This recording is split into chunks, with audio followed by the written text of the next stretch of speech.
नमस्ते दोस्तों। आज हम एक बहुत ही दुखद घटना के बारे में बात करने जा रहे हैं। 5 अगस्त 2025 को उत्तरकाशी के धराली में आया भीषण क्लाउड बर्स्ट। इस प्राकृतिक आपदा ने कई जिंदगियों को प्रभावित किया, घरों और सड़कों को तबाह कर दिया। आइए जोशी विचार में हम आनंद जोशी जी से इस विषय में चर्चा करते हैं। जोशी जी, उत्तराखंड में बादल फटने की घटनाएं अधिक क्यों होती हैं? नमस्कार। सर्वप्रथम तो कल थराली उत्तरकाशी में बादल फटने की घटना पर अपना शोक प्रकट करता हूं। भगवान मृतकों को शांति प्रदान करे, घायलों व परिवारजनों को इसको सहने की क्षमता। उत्तराखंड, जिसे देवभूमि कहा जाता है, प्राकृतिक सौंदर्य से भरपूर है, लेकिन यहाँ बादल फटने की घटनाएं भी अक्सर होती है। इसके पीछे कई भौगोलिक, मौसमी व मानवीय कारण है। उत्तराखंड हिमालय की गोद में बसा है। इसकी भौगोलिक संरचना भी एक कारण है, जहां ऊंचे पहाड़ और गहरी घाटियां हैं। जब नमी से भरे बादल इन पहाड़ों से टकराते हैं तो वे अचानक फट जाते हैं और भारी मात्रा में बारिश कर देते हैं। उत्तराखंड में नदियों और जलधाराओं का जाल है।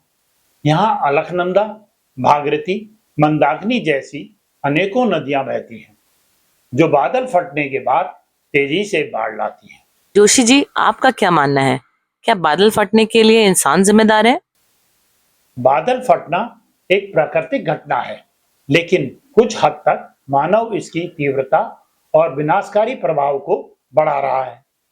मैं बताने का प्रयास करता हूं कि कैसे इंसान बादल फटने की घटनाओं के लिए प्रत्यक्ष या अप्रत्यक्ष रूप से जिम्मेदार है।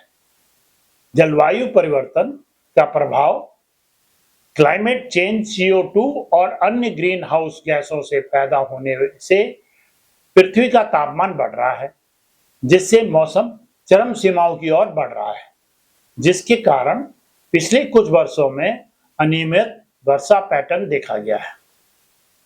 गर्म हवा अधिक नमी सोखती है, जिससे बादल अचानक फटने और बारिश की घटनाएं बढ़ रही हैं। अंधाधुंध वनों की कटाई, डिफॉरेस्टेशन हो रहा है।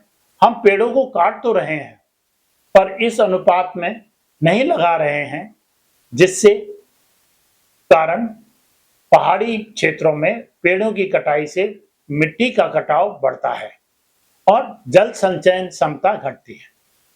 वन कम होने से बारिश का पानी तेजी से नीचे आता है, जिससे बाढ़ और लैंडस्लाइड का खतरा बढ़ जाता है। अवैध निर्माण और अनयोजित विकास हो रहा है। नदियों के किनारे होटल, रोड और बस्तियां बनाने से प्राकृतिक जल निकासी बाधित होती है। भावना जी, हमारे पूर्वजों ने कभी भी अपने गांव या घर नदी के किनारे नहीं बसाए। त्रासदी का एक कारण रिवर व्यू होटल, कॉटेज व अन्य कॉमर्शियल एक्टिविटीज का नदियों के पास विकसित होना भी है। लेकिन ऐसा क्या किया जाए जिससे क्लाउड बर्स्ट के प्रभाव को कम किया जा सके? हमको अपनी पूर्व चेतावनी प्रणाली, अर्ली वार्निंग सिस्टम का मॉडर्नाइजेशन करना होगा। मौसम विभाग और आपदा प्रबंधन एजेंसियों को हाईटेक रेडार और सेंसर लगाकर क्लाउड बर्स्ट की भविष्यवाणी करनी चाहिए।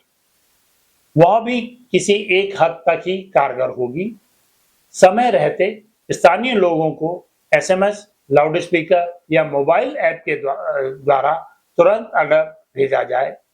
एक रिपोर्ट के अनुसार कल उत्तरकाशी में हुए क्लाउड बर्स्ट के दौरान पानी की स्पीड 20 से 30 घंटा प्रति किलोमीटर से अधिक रही होगी, जिसने अचानक बाढ़ और भूस्खलन को ट्रिगर किया। रास्ते में पड़ने वाले स्थानों को समय रहते से सूचित किया जाए तो इससे होने वाली क्षति का बहुत हद तक कम किया जा सकता है। एफोरेस्टेशन एंड इको प्रोटेक्शन, यानी वनीकरण और पर्यावरण संरक्षण की दिशा में कार्य करना चाहिए। पहाड़ी ढलानों पर वृक्षारोपण बढ़ाया जाए, क्योंकि जड़ें मिट्टी को बांधकर भूस्खलन रोकती हैं। मुझे याद पड़ता है कि एक समय में सरकार द्वारा दुर्गम क्षेत्रों में हेलीकॉप्टर द्वारा पेड़ों के बीज डालकर वृक्षारोपण का कार्य किया था। आज राज्य सरकार इस दिशा में कुछ कार्य कर रही है या नहीं, इसके बारे में जानकारी मुझे नहीं है। प्रॉपर ड्रेनेज सिस्टम पर ध्यान देना चाहिए। पहाड़ी क्षेत्रों में नालियां और चेक डैम बनाए जाएं, ताकि अचानक बहने वाले पानी को नियंत्रित किया जा सके। नदियों के किनारे गैबियन वॉल बनाकर बाढ़ को रोका जा सकता है। डिजास्टर रेजिस्टेंट इंफ्रास्ट्रक्चर डेवलप किया जाए। पहाड़ी इलाकों में घर और सड़कें भूकंप रोधी और बाढ़ सहनीय डिजाइन से बनाई जाएं। नदी किनारे अवैध निर्माण पर पूर्ण प्रतिबंध लगे।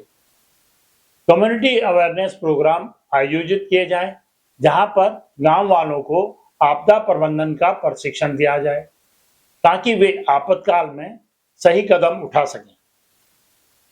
नियमित मॉक ड्रिल कराई जाए, जिससे लोगों को बचाव के तरीके पता हों। आजकल तो इलेक्ट्रॉनिक मीडिया बड़ा सशक्त है, इससे संबंधित वीडियो बनाकर प्रचार किया जाए, घर घर तक पहुंचा जा सकता है। एनडीएमए और राज्य सरकार की गाइडलाइंस का कड़ाई से पालन हो। चारधाम योजनाओं जैसी परियोजनाओं में पर्यावरणीय नुकसान का आंकलन भी जरूरी है। दोस्तों, क्लाउड बर्स्ट जैसी प्राकृतिक आपदाओं को रोक पाना मुश्किल है। आज हमने क्लाउड बर्स्ट के भयानक रूप और उसके पीछे के कारणों को समझा। ये घटना हमें याद दिलाती है कि प्रकृति के सामने हम सब कितने छोटे हैं। लेकिन सही तैयारी और जागरूकता से हम ऐसी आपदाओं के प्रभाव को कम जरूर कर सकते हैं। इससे निपटने के लिए सरकार, वैज्ञानिक और स्थानीय समुदाय को मिलकर काम करना होगा। अगर आपको ये वीडियो पसंद आया तो इसे लाइक करें, शेयर करें और हमारे चैनल जोशी विचार को सब्सक्राइब करें। कमेंट करके जरूर बताएं कि क्या आपने कभी ऐसी प्राकृतिक आपदाओं का सामना किया है।